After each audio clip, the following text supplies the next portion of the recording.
National Review editor-in-chief, and Brianna Lyman, the Federalist correspondent. Brianna, first to you, 9 points. That was the margin of the victory here, and that was a big margin, 9 points. But when you consider everything that she represented, everything that she said about how much she hated the things that the district is famous for, I'm surprised it wasn't 20 points.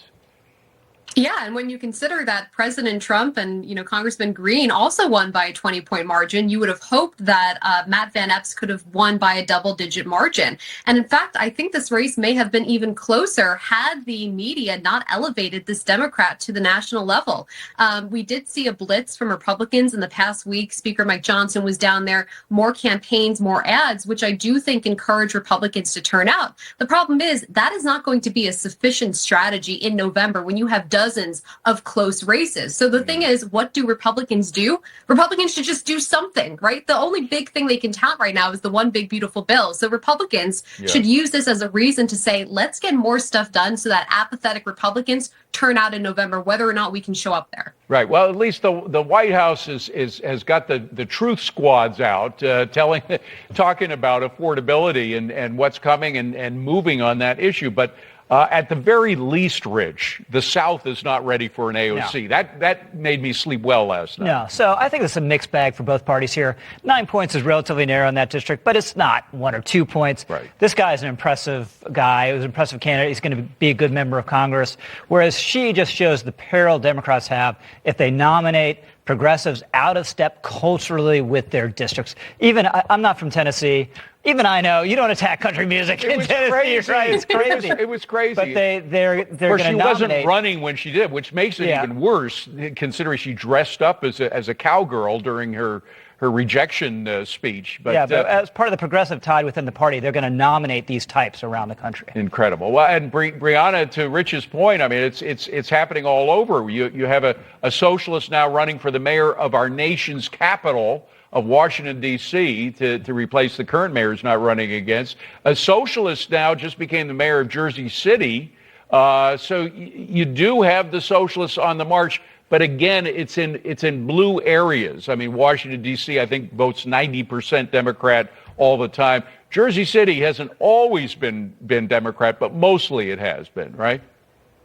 Yeah, I think the socialist wave that we've seen coming towards Democrats has really grown into a socialist tsunami that the Democratic establishment welcomed themselves, because you had an opportunity for Hakeem Jeffries, Chuck Schumer this past year to reject candidates like Mamdani. And instead, the party either implicitly or explicitly endorsed Mamdani, which sends the message to other socialists that they are not going to face that intra-party resistance that they may have faced 5 or 10 years ago. And what these socialists are doing is they're laundering this extremism by calling themselves not just socialist, but democratic socialists, to make it seem like they are really just part of the Democratic Party. So it's a problem. Yeah, but Rich, they use Marxist lingo. I mean, Mamdani in particular, talking about decommodifying housing, which is essentially a Marxist phrase you hear in these fancy schools that we spent $90,000 a year educating our children at.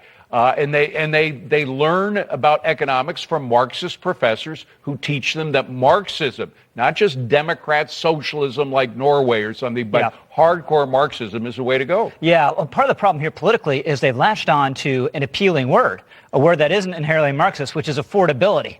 We heard it in Jersey City. We're hearing it from this candidate down in D.C. And it's just astonishing to me, David, that we may, with a year or two, in major cities all around the country, just be pining for incompetent left-wing Democrats. Where's Bill de Blasio? Where's Muriel Bowser when you need them? Because the party's going further left. But the interest, just sticking with you for a second, I mean, we're talking about our nation's capitalist capital, New York City, run by a Marxist, not just a socialist, but a Marxist. And a heavily Jewish city. And our nation's capital, it could happen to. I mean, these are like not just, Oakland, California or Chicago, but these are bigger targets. Yeah, there was a sign a year or two ago, we saw it in San Francisco and other places, that even among progressive voters in these cities, you could push them too far, right? There's human feces on the sidewalk. They're like, no, okay, that goes too far for us, and we need to become more rational.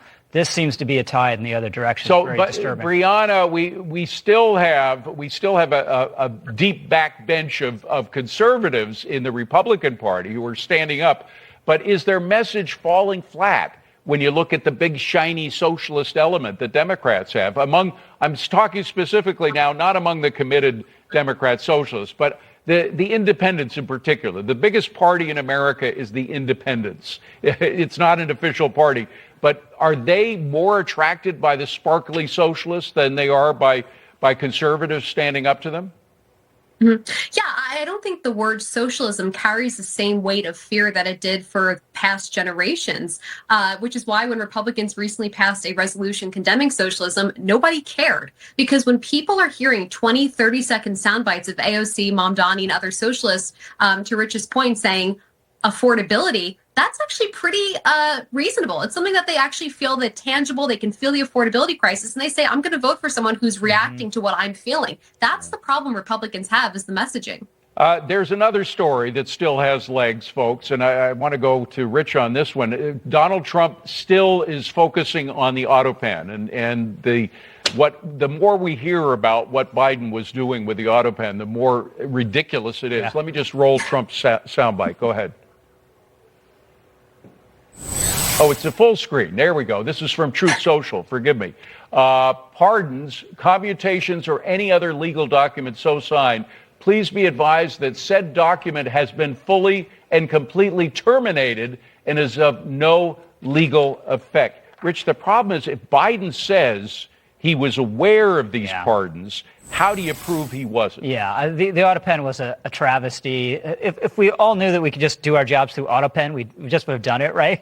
But Joe Biden was president of the United States and doing a large part of his job through auto pen. But this is a sweeping power the president has. There's no way the courts are going to say Trump can reverse pardons and commutations, even if it's a total disgrace to the presidency. I mean, it's just amazing what went on there. And again, the mainstream media isn't reporting any of this. Rich, Brianna, thank you so much. Appreciate you both being here. Thank you. Coming up, Secretary of State Marco Rubio says that President Trump won't be suckered, his word, by Venezuela's Maduro like Joe Biden